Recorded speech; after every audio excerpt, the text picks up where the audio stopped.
Okay, Beez, I'm back. Part 5, this is. We're moving along here. Actually, this is the same day I just posted 4, the getting sober. This is the same day. I figure why not? It's Thanksgiving. And I got nowhere to be. I spend most holidays by myself. My girlfriend goes by her family. They have big dog over there, and I'm allergic to dogs, and I can't be in the house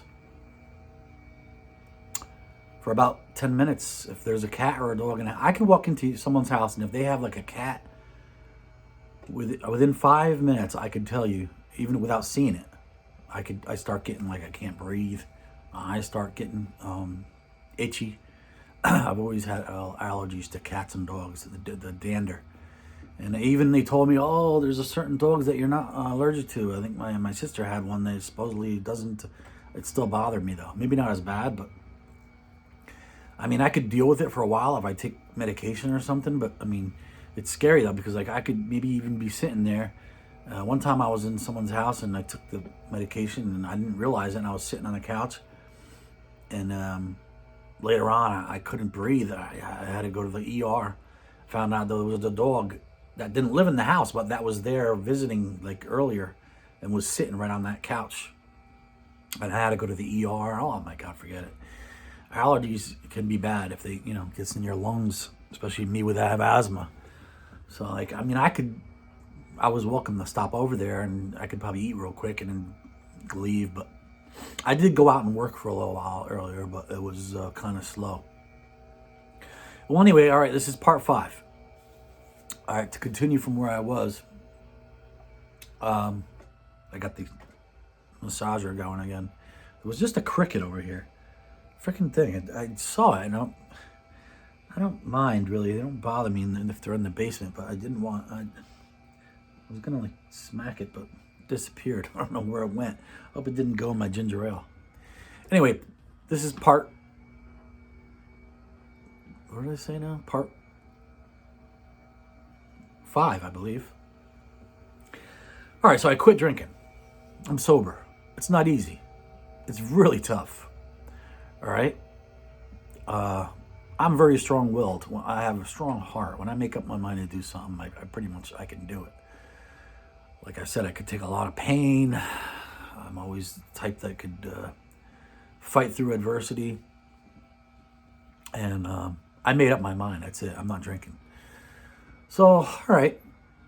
I'm living my life. I'm taking my medications, going and doing my therapy, and still trying to play sports. And I was kind of struggling, I noticed, because I would play basketball every week with a bunch of guys like that I played with every week that were like... just kind of like average players, a mix of older guys and younger guys that I played with over the years. Not too competitive, but it was up and down. Could be some competitive times. There was some good players, and just a fun mix of older guys and younger guys, which is good because it's not too serious. But it was all right. And I noticed my play was struggling. I wasn't myself. I was a little heavy because of the drinking, and I mean, for me, I think I was up maybe close to 240 or so, and that's probably definitely on the heavy side. But I was still strong. I wasn't working out as much. Like I wasn't doing as much cardio as I should have, but I was feeling really tired all the time, just constantly tired. And I had went to my doctor, and they did blood work, and they found that I still had that, when you're young, I had mono. That shows up, and maybe they say like they sometimes you can go back to that. So I was thinking maybe it came back. And it shows up no matter what. The Epstein bar. Like you have it in your system forever. It's just dormant. But it can't come back. I was thinking maybe that's affecting me. I couldn't figure it out. Because I would be out doing, I did some Uber. And I was out driving people and stuff, and be down in like Jersey City or whatever, and because I like to stay in the busy areas around like Newark Airport. And I would just be driving. I would suddenly just get really tired. I'd start like a sweat would just come over me. and I would have to like stop the car and pull over to the side. And sometimes it would be hot out, so I would have to leave the car running, but have the air on, and I'd lock the car and go into the back seat and have to take a nap. Like I was that tired. I'm like, what is going on? I mean, I know I sleep apnea, I don't sleep good and everything, but man, I wasn't feeling this tired before. It was like happening more often. I'd be sitting home, my girlfriend watching TV or something. I'd have the air conditioner on, it'd be nice and cool, and suddenly I just get like a sweat come over me. Like, you ever get that feeling like almost like you're gonna pass out? But I didn't feel like I was gonna pass out. I just start sweating. I'm like, what is going on here? Something's wrong. Something, I couldn't figure it out. So I figure out I'm gonna go to a specialist. My doctor told me to go to an endocrinologist. So I go to this endocrinologist. He does a whole different type of blood work, everything. Finds out like my thyroid was off or something. Thyroid was off. My testosterone was low. All right, well we could fix that. Puts me on thyroid medication. He's like, he didn't want to put me on testosterone right away. He's like, it's not too bad. We'll see what happens when we do the thyroid and this now. Maybe you can get some energy back. And I was like, all right. I tried to do a better diet. I might have dropped a few pounds, but I was still feeling much more tired than I should have been. I was like, man, I quit drinking. Now it's been like a few months, whatever. Maybe in half a year, maybe longer. Maybe a year later. I don't know. Maybe it was about 2018. I think this was. And I'm like, why am I struggling like this? Like, I was playing basketball. My shot is off.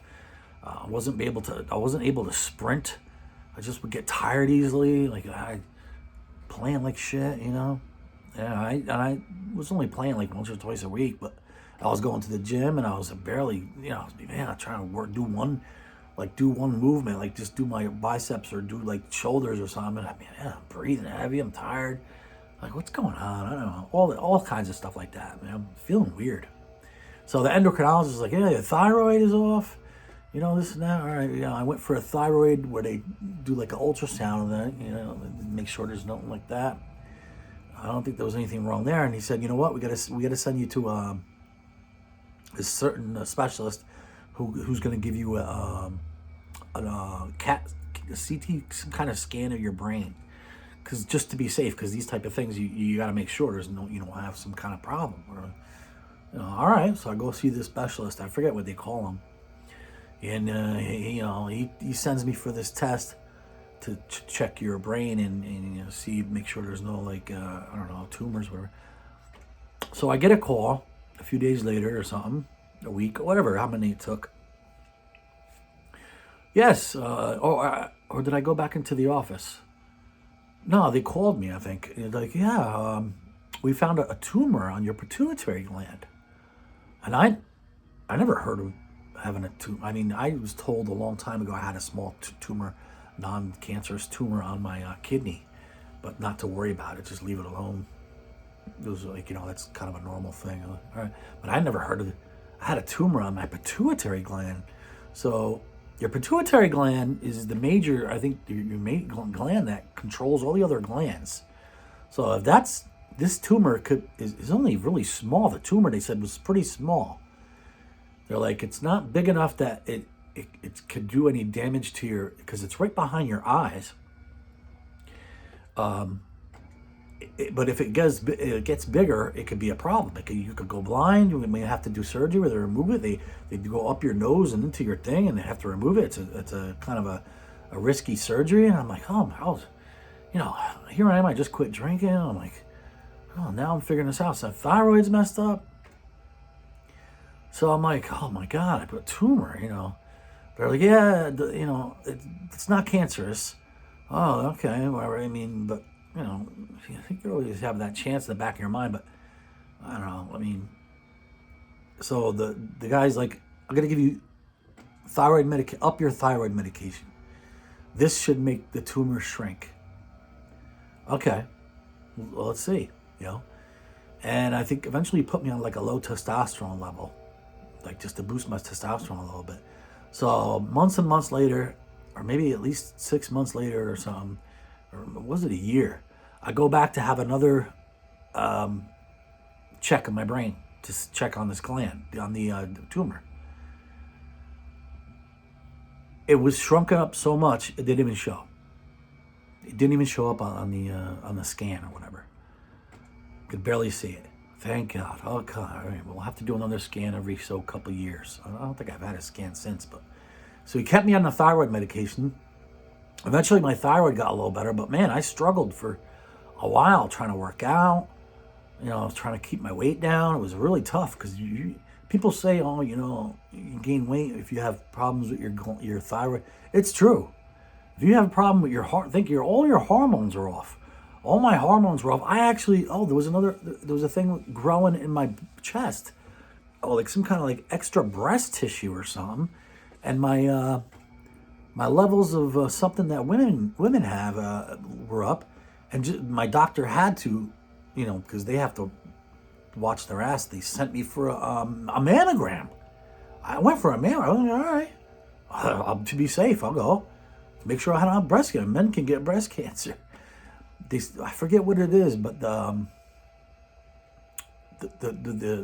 hormone that women have or something that was high on me because my gland that thing was messing everything. That was another part of it. But anyway, the mammogram was all right. I didn't have breast cancer, but it was just tissue that grew because of my hormones were all off. And I was a mess. I was like, man, what the hell's going on? Like, what causes this? Why are those? Maybe the drinking or something, It could be, I don't know. And then I was having stomach issues, like my stomach became irritable and stuff. And I had went for a gastroenterologist, did a colonoscopy. They found some kind of polyps, stuff like that. And they said, you got what was it? Something or other I got to keep an eye on. Diverticulitis or something. Some swollen inflammation and stuff. That's it. Man, I got all this inflammation in my body. You got to get this inflammation down. See, you have inflammation in your body. So I had my liver had some inflammation. I went for a test. They said I had a fatty liver. It's not necessarily cirrhosis, but it could lead to it. I had a fatty liver from drinking, I guess, and being a little overweight, the thyroid, this and that. So I had a fatty liver. So that's swelling in your body, and then I had the swollen diverticulitis. That's inflammation. So a lot of inflammation in your body is really bad, And I guess that was causing me not to play as well, and I wasn't, my energy was down. But over time, I started to feel a little better. I was getting some energy back, but I still wasn't playing good.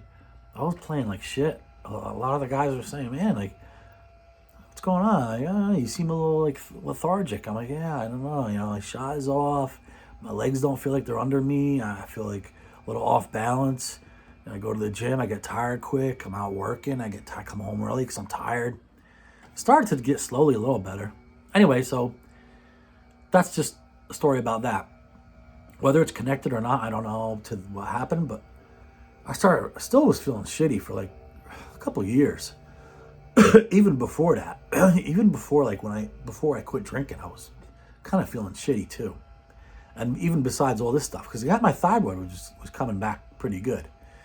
And I think my liver numbers were starting to get a little better. I started taking like liver cleansing pills and stuff like that, milk thistle, stuff like that.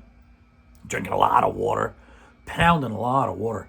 Because when I take the Cymbalta, the antidepressant, makes you sweat a little more. So like when I play basketball, I would sweat a lot more than a regular person. You sweat like crazy. So you get dehydrated easily. So I was getting like a lot of pains, but I started pounding a lot more water before I played, during, and after. But, that makes you more bloated and you hold water. And, that's why I look like, if you notice, I see around my neck, I hold a lot of water. I don't know what it is. Like, I could be in really good shape even times when I was able to play really good, and I still will look kind of bloated. Because you take medication, it just keeps you, holding water, So you have to drink like a lot of water, especially when you're taking testosterone too. I wasn't taking a lot, but I was on like a therapy dose. So anyway,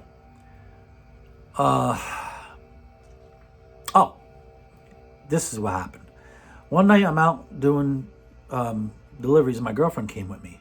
And the bottom of my stomach started really bothering me. I was getting this pain in the bottom of my stomach. And every time I would go over a bump, man, this is getting worse. I don't know. You guys go to the doctor? She's like, I don't know. Like me, I don't go to the doctor unless something's really bad. And then it start really bothering me. I'm going over like you hit like bumps in the road. This thing keeps shutting off. Put it on the roll. Roll feels better than the shiatsu. I'm hitting bumps, and this thing in my bottom of my stomach is bothering me on the kind of like towards the right side. I'm like, oh man, I go. It takes a lot for me to go to the ER. I go, let's go to the ER. It was like 9, 10 at night. We go to the ER. Now it was like 8, 9 o'clock. But we got it. Then you got to wait. Go in. I'm waiting. There's some lady yelling or something, and I'm getting annoyed. And I'm laying there. I'm like in pain. Finally, the doctor comes over and he's like, all right, we're going to send you for a scan of your stomach, whatever. So they did the scan. They go, oh my God, I'm doing this on the fly. And I don't write anything down. Jesus. Your appendix. Your appendix is perforated. We got to take it out. All right. Doesn't seem like a big deal. Take my appendix out. I don't need it, right? Doctor's like, no, you don't need it. He goes, I'll see if there's any surgeons available. Maybe you could do it tonight. All right. So I'm laying there. I didn't eat nothing. So we're waiting. He's like, all right, it was like, well, it came to be like 1 in the morning or 2 in the morning. He goes, the one surgeon, Dr. Al-Shafi, he's a really good surgeon. He's going to be done with his surgery like 2:30 in the morning. You'll be next. You haven't ate, right? I'm like, no, I haven't eaten shit. They didn't give me nothing to eat, drink. All right. I go, it takes my appendix out, right? All right. I go home a little while later, whatever. They went in like orthoscopic at 3 little holes. I go home. The Dr. Al-Shafi calls me to his office in over here in Paramus. I go, I figure just follow up. He wants to look at the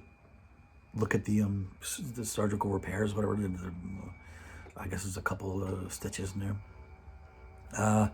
He goes, Brian, and he had kind of a serious face a little bit. He goes, we found some cells that we're concerned about.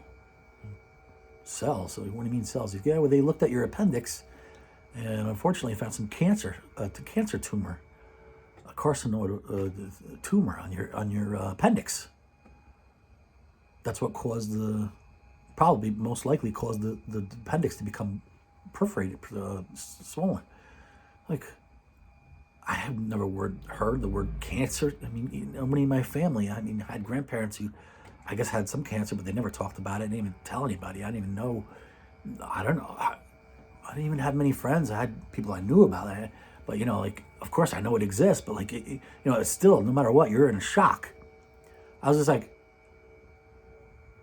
like that. Like, my face was just like, what do you mean cancer cells? Yeah, he's like, you got carcinoid cancer cells. He's like, we're going to get more of a pathological report. They're going to send it back into the lab for more studies, and we'll let you know. I'm like, oh, Jesus Christ.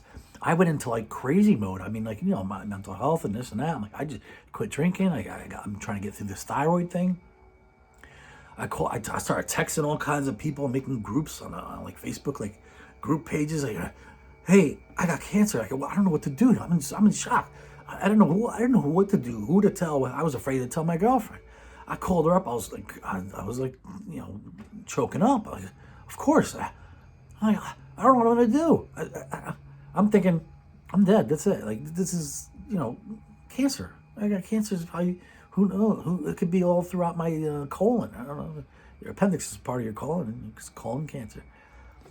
And she's like, they're gonna do more tests, whatever. My girlfriend's all like, oh my God, whatever. It was like a shock, I'm telling people, and everybody's like, well, it's hard to explain. I'm like, I don't know, it's a carcinoid. I don't know much about all this stuff. I'm just learning, so I'm there reading all up about it, this and that, and I'm thinking, man, my life is over. Here I am. I just got through all the, I had all this depression in my life through hardships of like being abused, the drinking, and I quit drinking. I fought all these things, I made myself a better person. My girlfriend, tell me quit drinking. I did it. I'm doing what I'm supposed to be doing. I'm trying to work out. I'm taking these thyroid medications. Then I got this. It's like, it was about 2018, 19 or whatever. I guess. So then they get the full pathology report. Me and my girlfriend go back in. We get the report, I think, or I didn't go by myself, or I don't know, but get the full pathology report. Not only they found, he said, the carcinoid tumor. It's only a tiny little tumor on your appendix. He goes, they did a full analysis of the whole appendix, and they found inside this tumor was another tumor, a more rare, more dangerous tumor called an adenoma or something, carcinoidal tumor, inside of this one, inside of the other tumor. He's like, this is very rare. It's not something we find. It's like a rare case. I'm sorry. And he goes, this is much more dangerous. He goes, without a doubt, we have to go back in and take out the rest above where your appendix comes off of, your colon, the right side of your body.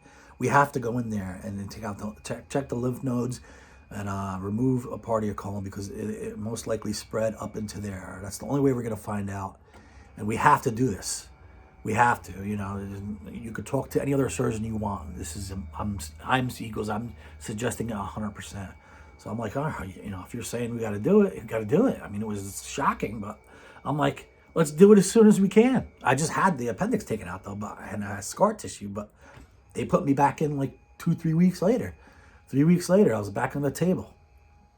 They cut me open from my belly button all the way down to like into my bush, the top of your bush area, all the way up to the top, above your belly button. Like a long 8-inch incision. 8-9 inches, whatever it was. Open you up to take out your whole colon. All your intestines are on the outside of your body. It's an open. This is a major surgery, major. And I came out of it, woke up, and you're in a crazy amount of pain. I was in a Valley hospital, and I was just like, they had me on like Dilaudid, the painkiller. So I'm like, so hot, the painkillers make you feel like you're hot, sweating. I didn't really know what they were giving me, but I'm like, I'm dying in here. You put the air on or something. It's hot in here. And then like they had people next to me, like these little kids that were there after hours, like it's supposed to be closed after 9 o'clock. They were still there making noise. I was in a bad mood. I was in such pain, and I'm like, please, can you move me out of this room? These people next to me are making a lot of noise. Pain. Anyway, but they moved me to a different room. Then I had my girlfriend bring in a little fan because I was so hot. Anyway, I was telling people with my phone. I was telling people, don't come see me. I didn't want anybody to see me like this. My stomach is all bloated up because they blow you up to fill you up with whatever so they could do the surgery. You're all bloated. And I was like, well, big staples all over my stomach. I look like hell. But then after a few days, I was like hoping people would come. And then I said, you can come see me, I guess, if you really want to. And well, my mother, of course, came. My dad came. My girlfriend was there like every day. My sister came visit me.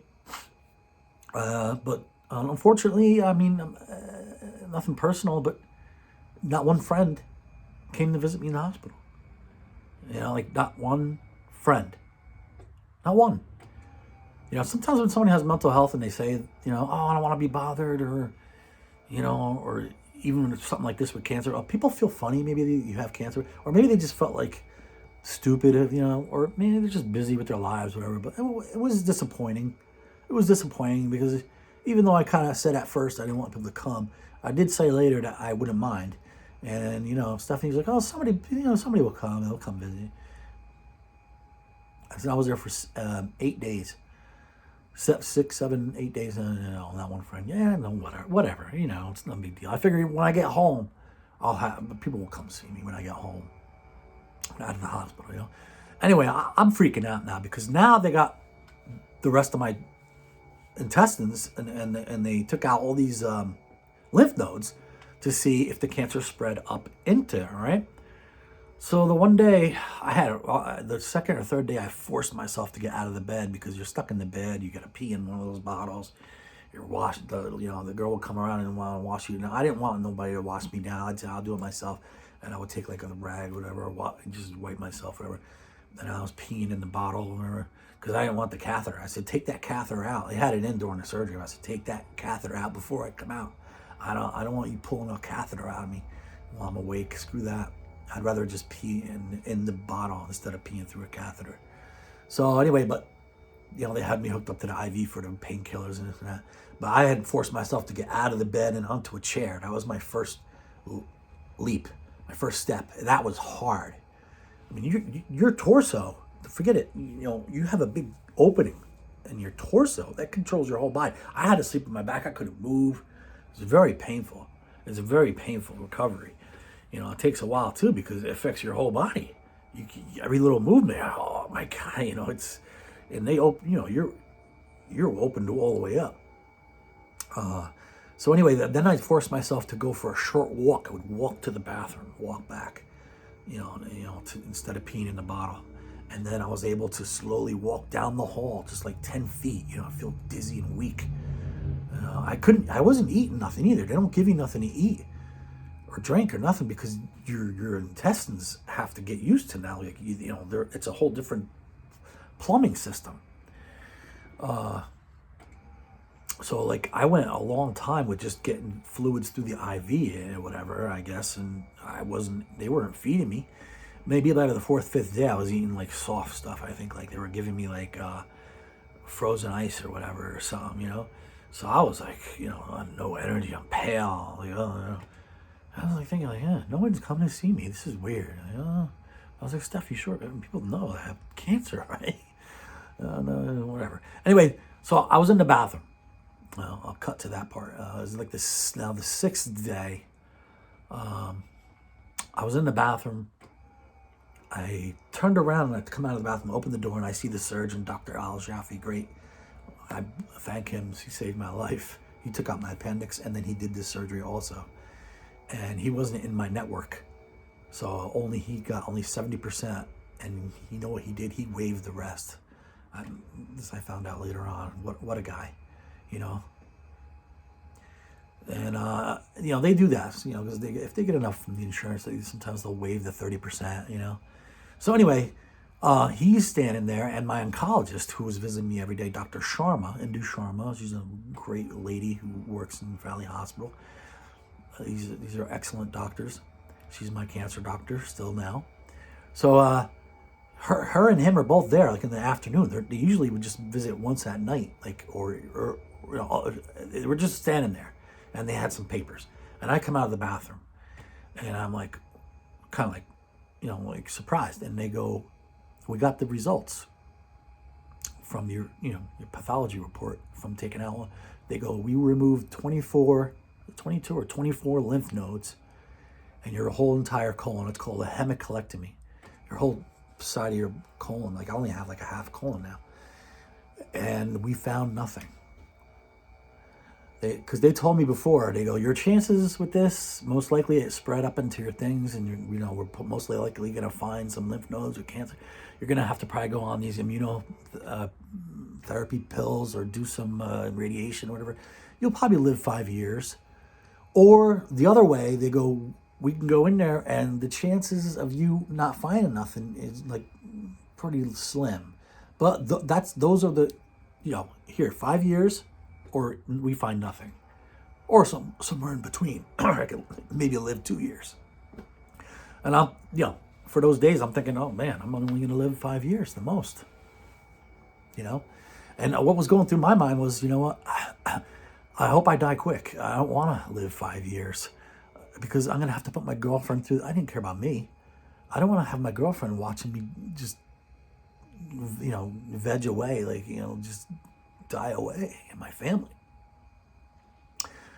It was really scary, But that's what I was thinking. I was like, well, this is it, and at that point, I didn't want to die. I had gotten through all that. I didn't want to die now.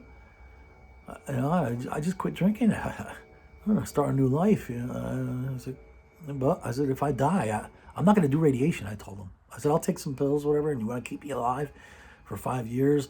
I don't know. If I start doing really bad, I don't even want no medication because I don't want to have my girlfriend to watch me suffer. I don't want to put her through that. Or my have my mother watch me slowly die or whatever. That was my thoughts. Well, anyway, when they surprised me with this, the guy told me, Dr. Al-Shafi, he goes, you won the lottery. You won the lottery, he goes.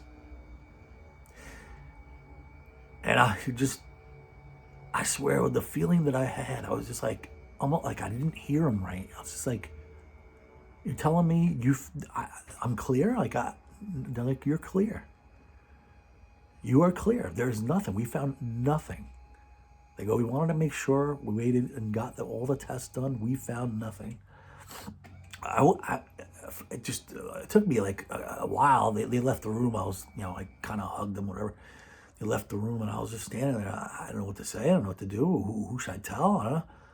I just went walking down the hallway just by myself, and I walked all the way down the whole hallway, all the way to the front, or upstairs though.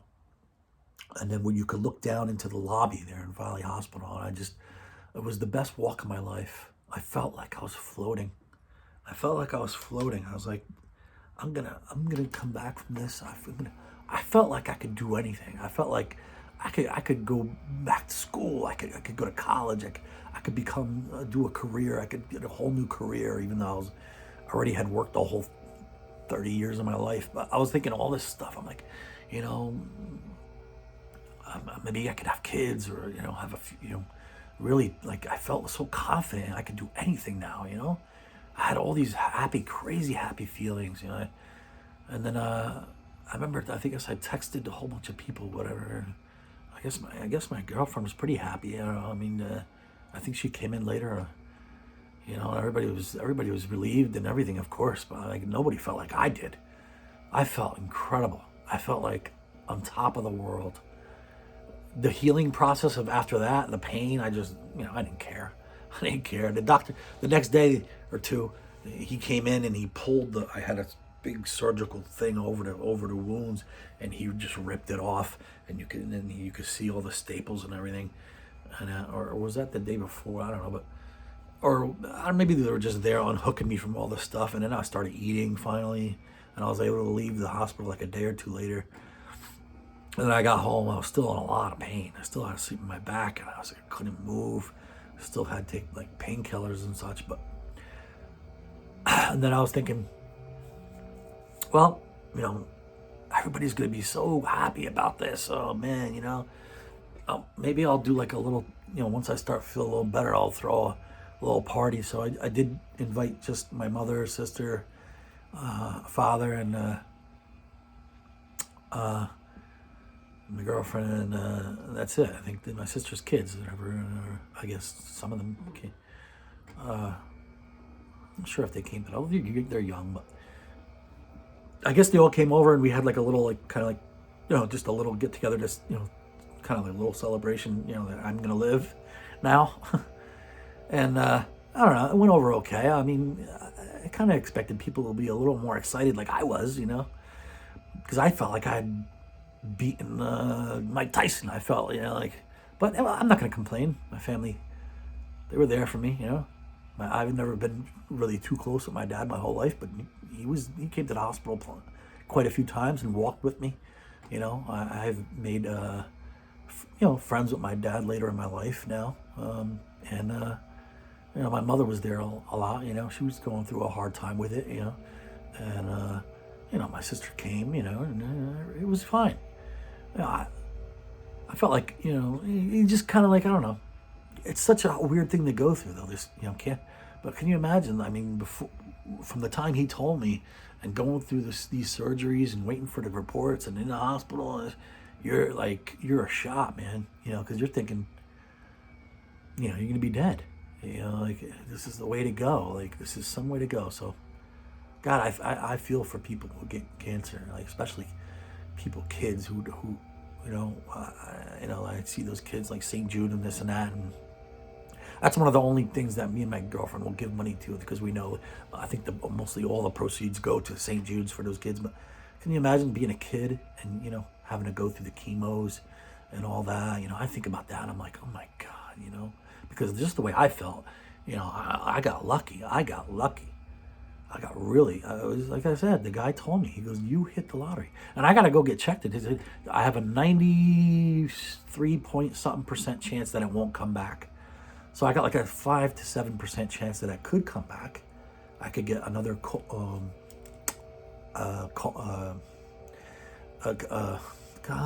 on my colon, I could get another tumor. possibly. Hopefully it's not till I'm old. But I got to go right for my regular colonoscopies. And I go for my numbers to check my cell plug count with Dr. Sharma. And she's great. And I still go to my endocrinologist who has me on testosterone and this and that. But they told me that this certain tumor is a very slow growing tumor. That was, well, I was lucky.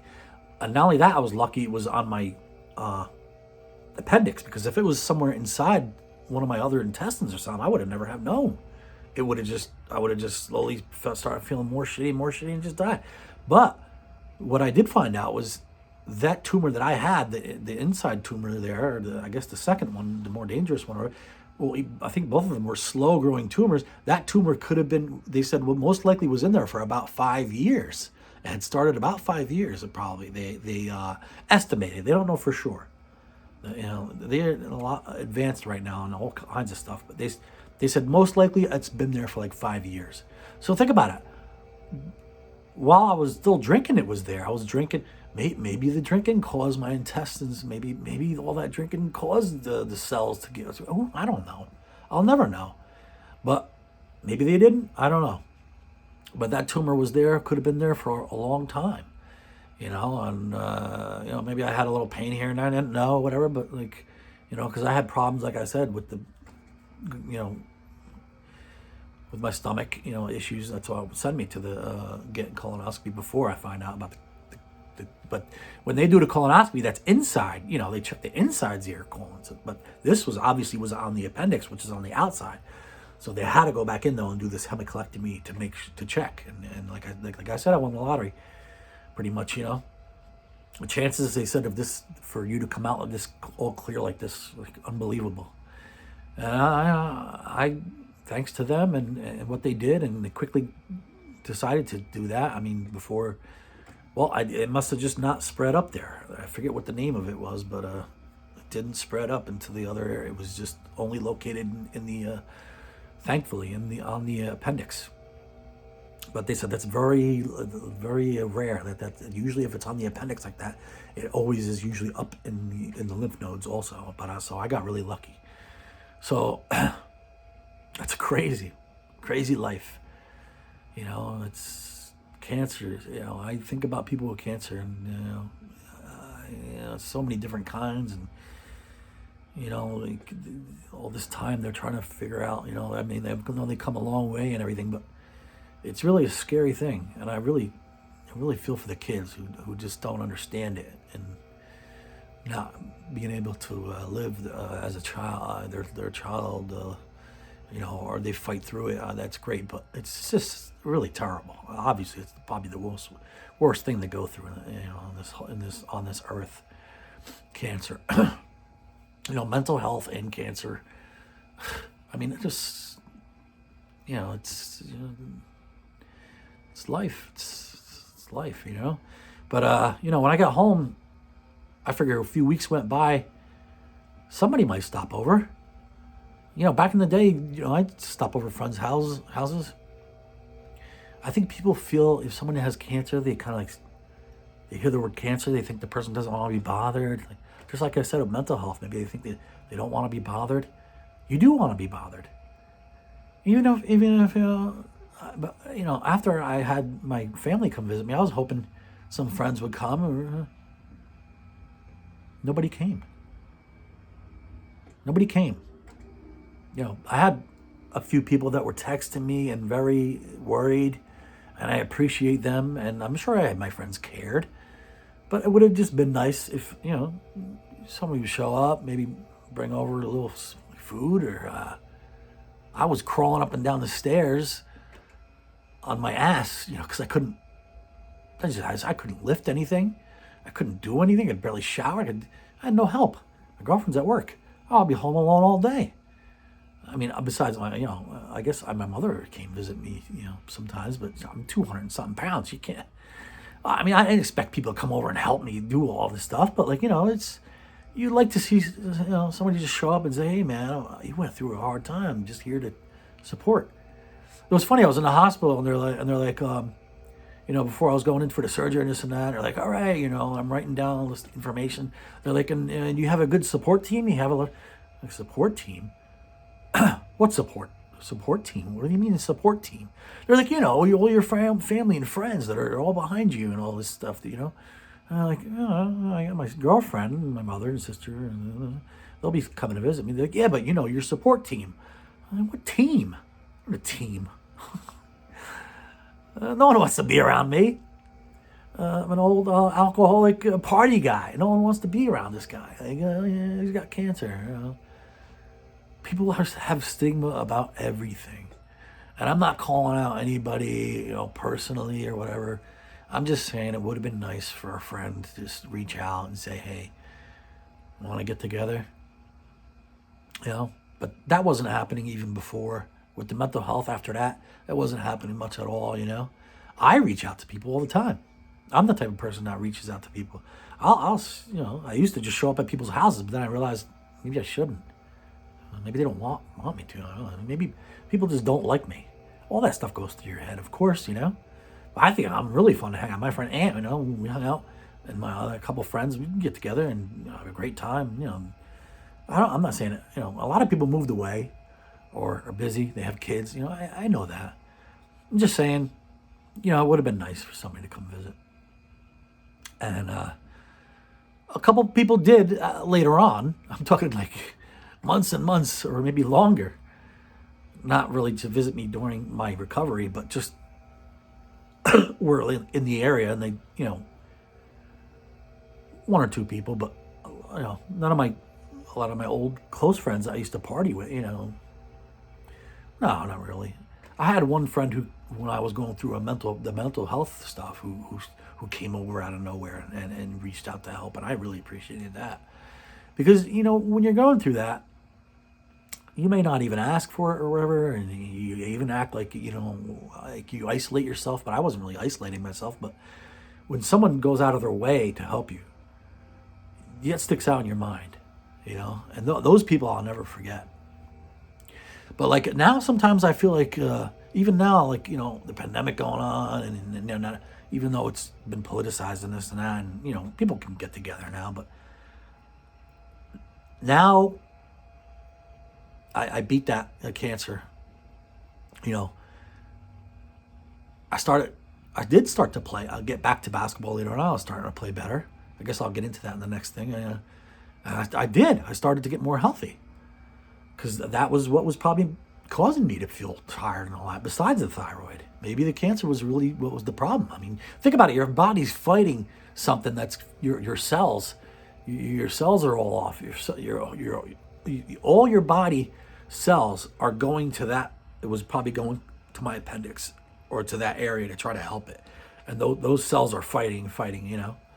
So when you get rid of that problem, now your cells can, go back to what they were supposed to do, and the rest of your body comes around.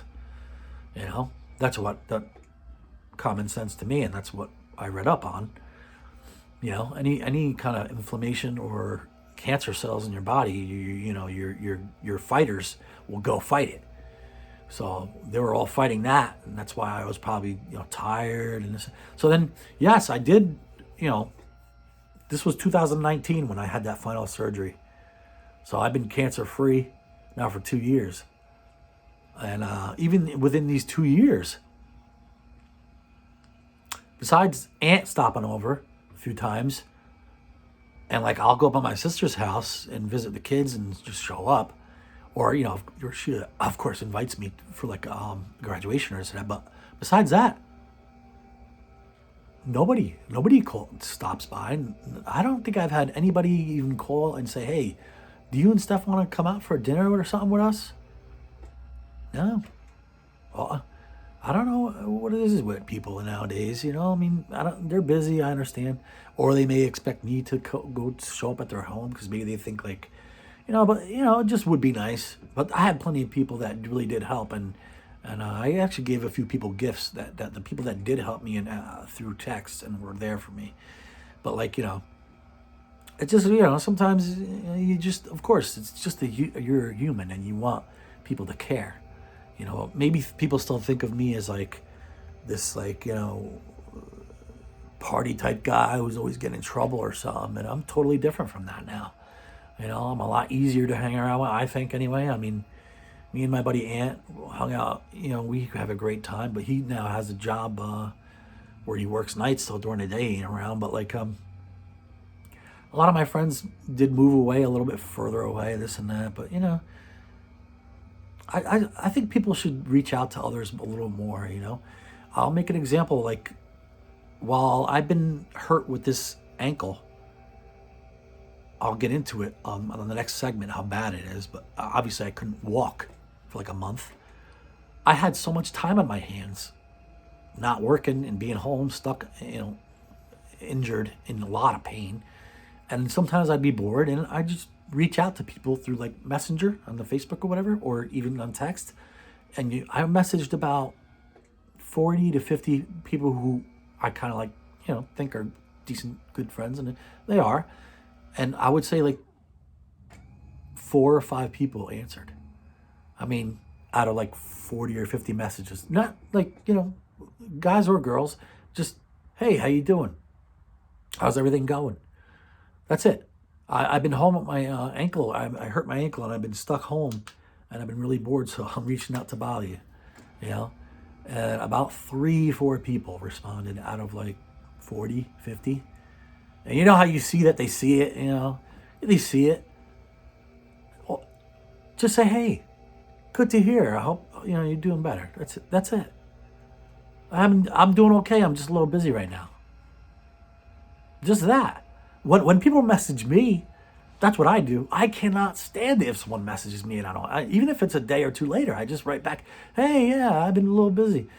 Good to hear from you. Whatever have you been up to? How's the kids? Blah, blah, blah. But some people is just, they're caught up in their own lives, and that's how it is. It's a shame. I wish people would, get together more often. I think me and my, some people, my friends in the future, hopefully, when this pandemic is totally behind us, you get together.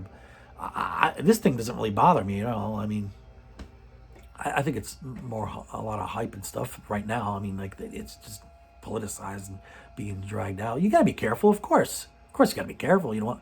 I've had friends who got really sick. I've known people who have lost their grandparents, of course, throughout this pandemic and all that. But people still answer a message, a simple text message. It takes you 2 minutes to just write, hey, sorry to hear you got hurt. I'm doing okay. Well, that's it. That's all you want, But between the mental health, when that happened, the drinking and that quit, maybe people don't invite you over to go out to an event, to a bar, or out to a restaurant because they know you don't drink and they feel funny. I understand that. That's understandable. But you also think, it's nice to be invited. I can still say no. Or maybe, I'll come for a little. Sure, I can come. I'm not going to get drunk. You could drink. But I think that'll happen, but I'm not mad. I'm not like anger. I don't have anger towards anyone. It's just more disappointing, but times have changed, everything's, man, I'm getting some grays. Everything's on social media. People are just addicted to social media, I think, a lot more than seeing people in real person.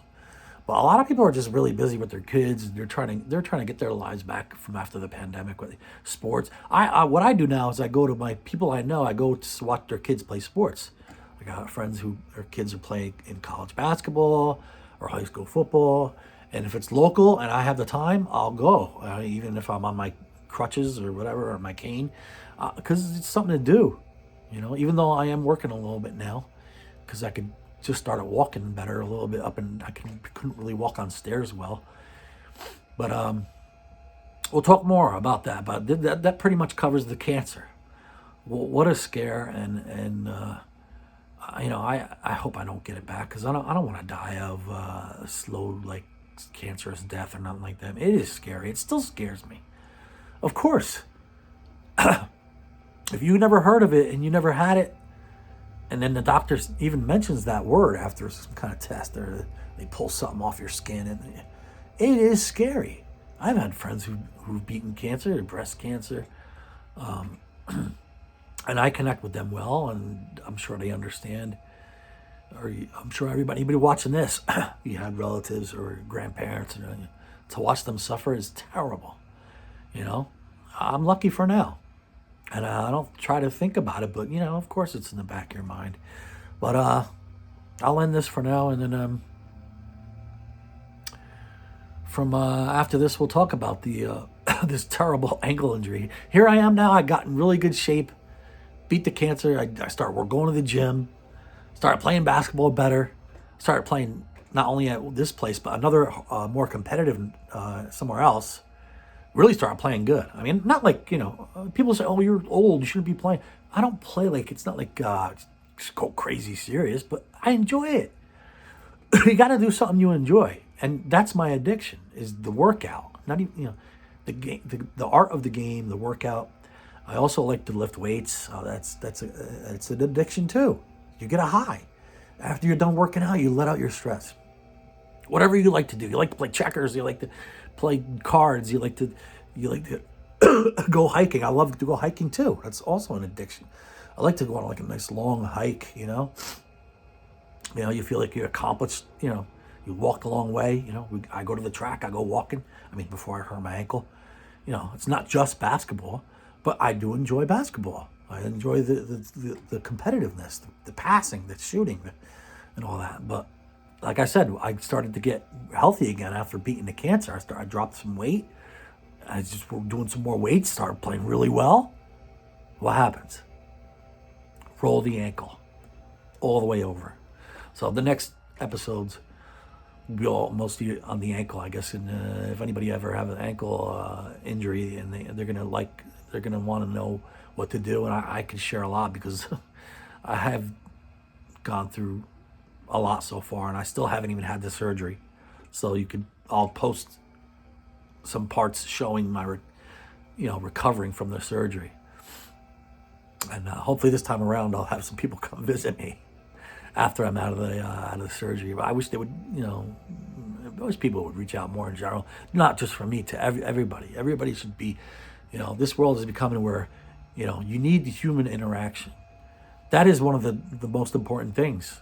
I read all about it, and to keep your mental health and all that, you need human interaction. A lot of people are to themselves sometimes, but everybody needs some interaction. So the next part will be mostly on the ankle. I'll show you some pictures. Oh my God, bad. How it happened. I mean, it's mostly because I had those old injuries, like I said, and it came back to haunt me. It wasn't because I was playing crazy or anything. It was just, it just happened to happen. That it could happen at any time, doing any sport. So, all right, Beez out.